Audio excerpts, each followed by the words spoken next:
वर्षभर आचारसंहिता असेल तर काम कसं करायचं, मुनगंटीवार भडकले. राज्यातील विकास कामे आणि प्रशासकीय प्रक्रियांवर वारंवार लागू होणाऱ्या आचारसंहितेच्या पार्श्वभूमीवर वरिष्ठ नेते सुधीर मुनगंटीवार यांनी तीव्र नाराजी व्यक्त केली आहे. वर्षभर आचारसंहिता असेल तर काम कसं करायचं असा सवाल करत त्यांनी प्रशासन आणि निवडणूक प्रक्रियेवर भाष्य केलं. विकास कामे, निधी वाटप आणि विविध योजनांच्या अंमलबजावणीवर आचारसंहितेचा परिणाम होत असल्याचेही त्यांनी नमूद केले. सततच्या निवडणुकांमुळे विकासाच्या गतीवर परिणाम होत असल्याचा मुद्दाही त्यांनी उपस्थित केला. मुनगंटीवार यांच्या वक्तव्यामुळे राजकीय वर्तुळांमध्ये चर्चांना उधाण आलं असून आचारसंहितेच्या परिणामांवर पुन्हा एकदा चर्चा सुरू झाली आहे.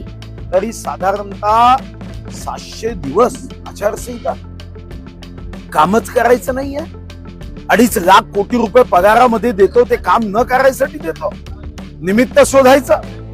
मी जेव्हा चंद्रपूर जिल्ह्यामध्ये पिण्याच्या पाण्याची महानगरपालिकेमध्ये टंचाई आहे, ग्रामीण भागात टंचाई आहे, बैठक लावण्यासाठी गेलो, नाही आचारसंहिता आहे. पांधन रस्त्याचं काम करायचं आहे, नाही म्हणे आचारसंहिता आहे. माझी मालगुजारी तलाव 45 तलाव हे फुटण्याच्या मार्गावर आहे, अतिवृष्टी झाली तर फुटतील, बैठक घ्यायची नाही आचारसंहिता आहे.